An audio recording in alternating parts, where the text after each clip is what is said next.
Hello. Happy Friday Eve. It's Friday Eve, which means tomorrow's Friday. Yay! So, listen. I'm doing these now in the evenings. Okay. Everything's fine. And look, let's do a drink. I still got a little of my stuff.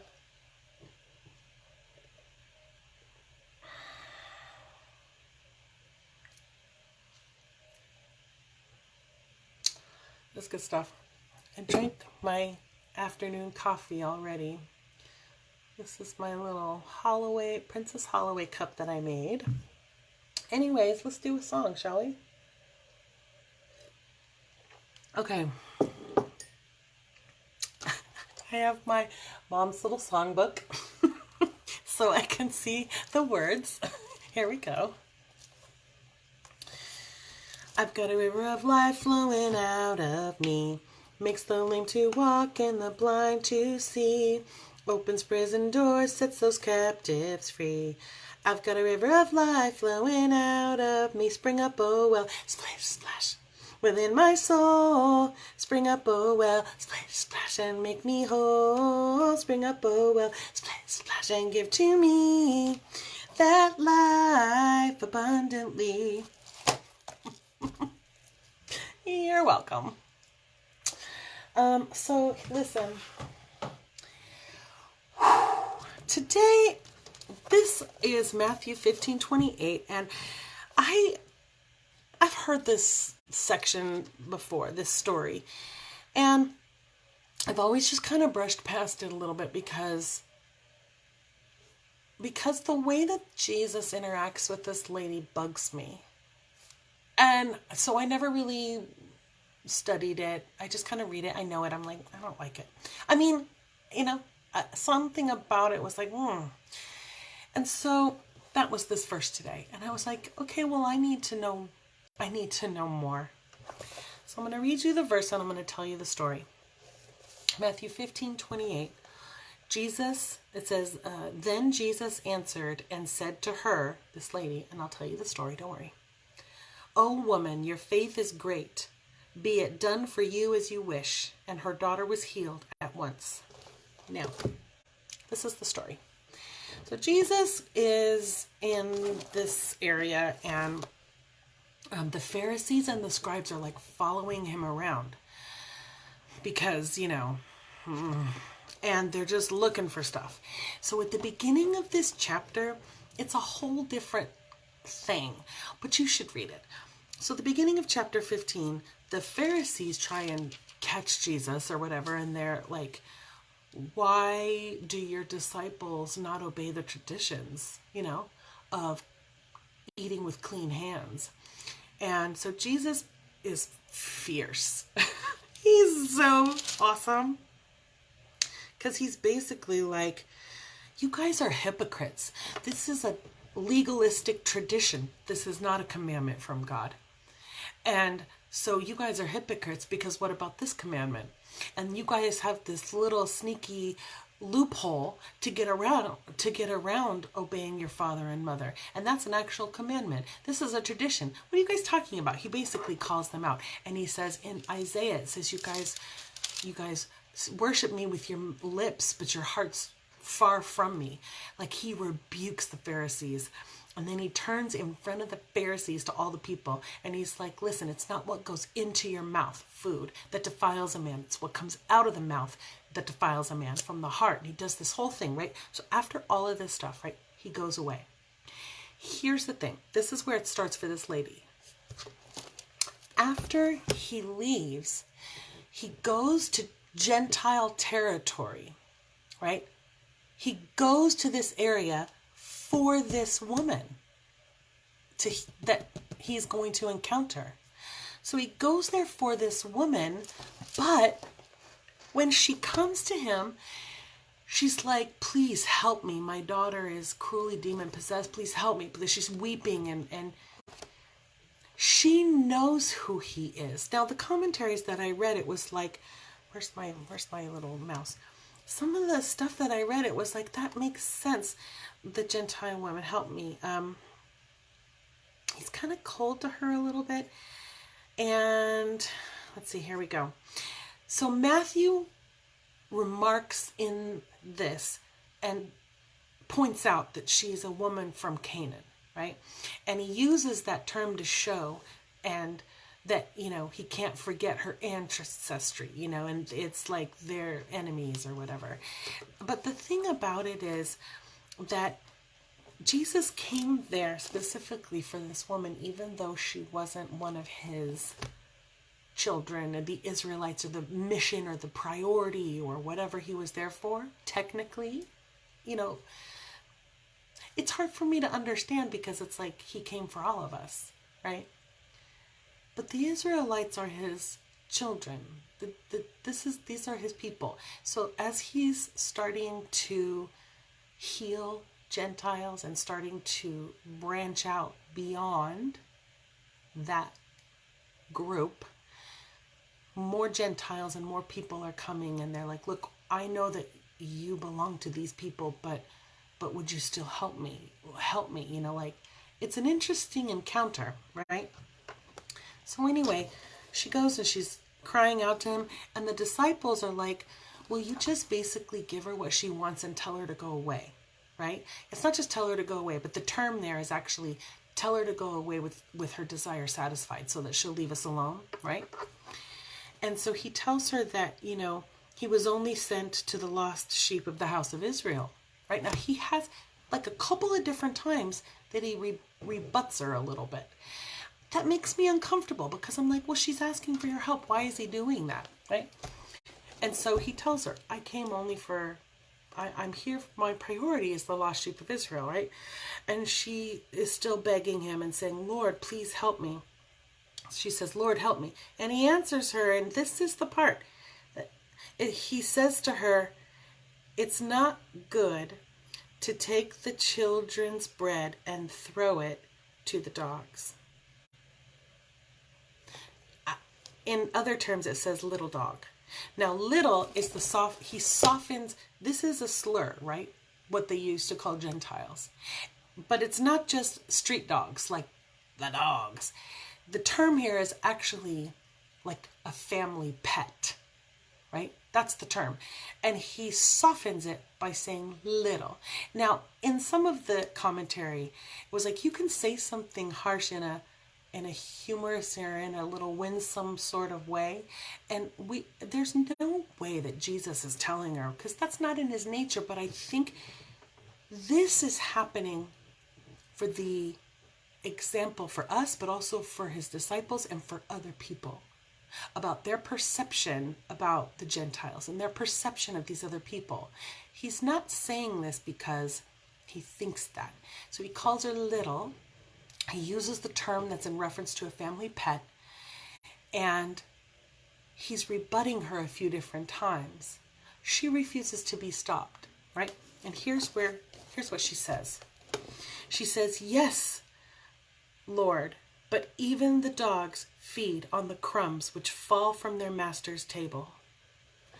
And so she says, yes, but even the pets get crumbs. I know your priority is for something else, and I know you're here for the people of Israel, and I know that I know where my ancestry comes from, but I won't be stopped. Please, Lord, help me. Even the crumbs that the Pharisees and the people don't want from you, I want from you.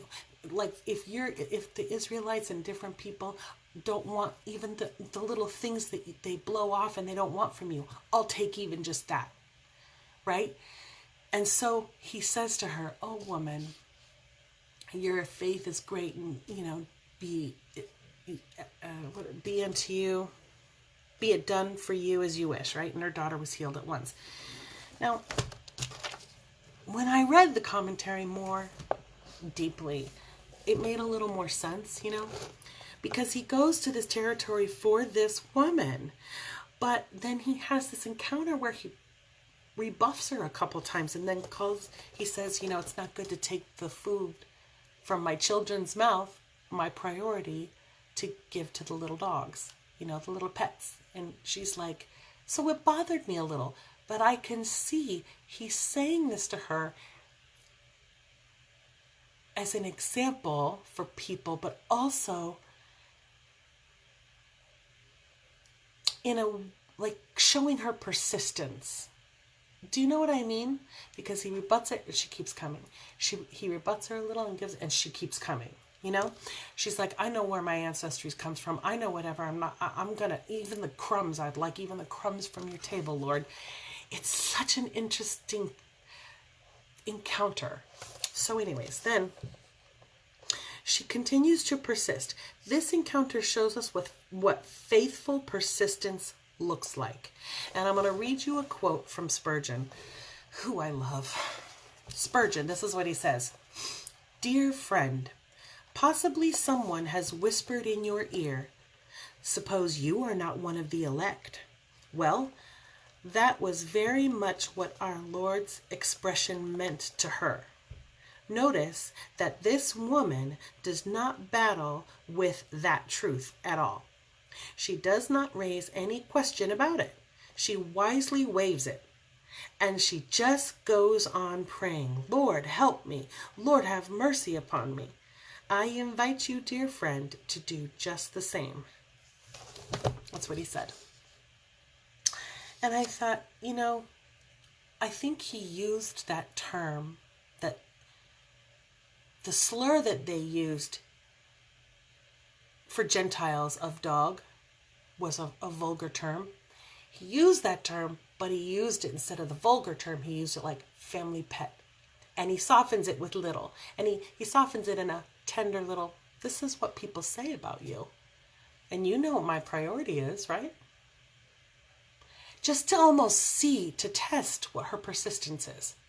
And he uses like the terms that he knows other people that are with him have used. It's almost like calling them out. You know, like, these are the things that you've said. These are the terms that you've said, but he softens it for her. And it's almost like testing her resolve, because she won't be stopped. And she says, she's like, Lord, please help me. Please have mercy on me. Even the pets get the crumbs off the floor, and I'll take even the crumbs. And this encounter is such a good example of persistence.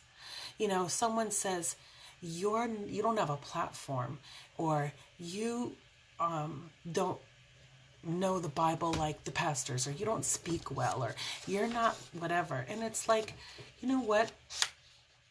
Just don't listen to that. You just keep going to the Lord. One of the most powerful prayers that you can pray anytime, anywhere, all the time. Lord, help me. Just like this woman. Faithful persistence. Faithful persistence. I like it, you know, because now that I've read it and read the commentary, I don't feel like Jesus is calling her a dog. I think he's calling out the people around him, showing this as an example, you know, of his mercy and his love and what he's there for, which is the world. You know what I mean? And he's at the same time testing this lady's resolve. So there's a lot of really interesting things that happen in this encounter. You know what I mean? And it was just really good. And there was something else in here that I really liked. Spurgeon is great. I love Spurgeon. He has so many quotes in here. I urge you who seek the conversion of others to follow her example. Notice she did not pray, Lord, help my daughter, but Lord, help me. It's just good stuff. That's what Spurgeon said. So I really like this encounter with this lady. Sometimes we have to just be persistent with how we pray, persistent in asking God for help. And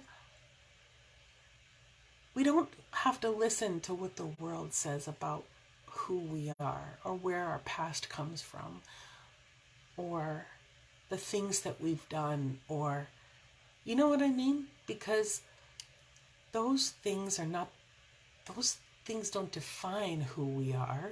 I mean, they've made up, the things we've gone through have made up who we are now, but those things are not the anchor for us. They shouldn't be the anchor for us.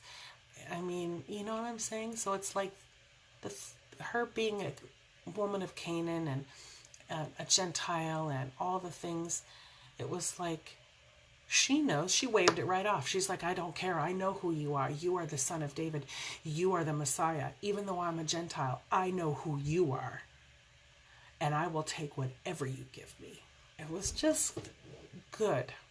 Because now that I read it, I understand that Jesus was using an example and testing her resolve and showing us that sometimes we have to be persistent, you know?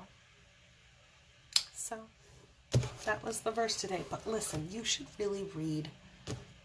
I wrote this other thing, but I was like, but I'm not talking about this part of the chapter, okay? But you should really read the beginning of chapter 15. Because Jesus is like, he basically is like, you guys are hypocrites. What are you talking about? To the Pharisees. He calls them out. He calls them hypocrites. He uses the Old Testament. He humiliates them. And then right in front of them, he turns around to the rest of the people and is like, don't listen to these people. Don't listen to this mess. It's hypocrisy. That is not what defiles you. Like right in front of them. They had to be furious, you know? Like, it's really good. And even Peter was like, I told you I wasn't going to do it, but here I'm doing it. Peter was like, what do you mean? Can you explain that parable? And he's like, do you still not understand? And then he goes into detail, right? And he's like, it's not what you eat. It's the things that come from the heart, murder and all these things that he lists, right? And so he's like, don't worry about okay, I said I wasn't going to do it, but I'm doing it. But listen, there's just this one part. Just this one part. All right, listen. Sorry, listen. This is one little part. So I'm spitting. Okay, just got excited. So listen. He's like, this is what the disciples are like, hey. In verse 12, the disciples are like, hey. Like, you know, the Pharisees are super offended, right? Like, you offended those guys. And Jesus is like, listen, every plant which my heavenly Father did not plant is going to be uprooted. So, leave them alone. Let the blind, they're blind guides of the blind. And if a blind man guides a blind man, they both are going to fall into the pit. And I was like, oh my gosh, like, here's what Spurgeon said about it. He was like, there was no need for the disciples to combat the Pharisees. They would be uprooted in the natural order of things by the inevitable consequences of their own course. That was Spurgeon. I just love it because he was like, listen, any leader, right? Any leader, basically, he's saying that's planted, that my Father didn't plant, is going to be uprooted. So just leave him alone. Leave him alone. I was like, whoo. Anyways, good. So whatever. Read the rest of chapter 15. My point was not that part. My point was about the part about the woman. Sometimes we have to be persistent in praying for what we're praying for. We just keep on asking until God gives us an answer, you know? And we don't have to go into the throne room scared and timid, and you are a child of God, and it says in James, I think, that you can go boldly into the throne room. You go boldly and you talk to the Lord and you be persistent about it. Don't let your past and what people say to you be an anchor on your life, shackle you. You know what I mean? You don't need to listen to the lies of the enemy. You go right into the throne room. And the thing is, this lady was a Gentile and she wasn't a priority. But even more so than this example, you are an actual adopted child of God. When you have accepted Jesus, like you're his child, you get priority. You get priority. You go in. You be bold. You be persistent. You're one of his kids. You're not like a telemarketer calling on the phone at dinner time. When your family calls, your babies call, like, you stop whatever you're doing. You're like, whatever, my family's calling. You get access. All right, I gotta go. I think it's dinner time. It smells so good downstairs. I gotta go. I love you so much. Like a crazy person. I hope you have a good evening, that you're being good to one another. And don't forget, you are one of the one another's. Don't forget to be good to yourself. I love you. And I mean it, Peanut. Mwah.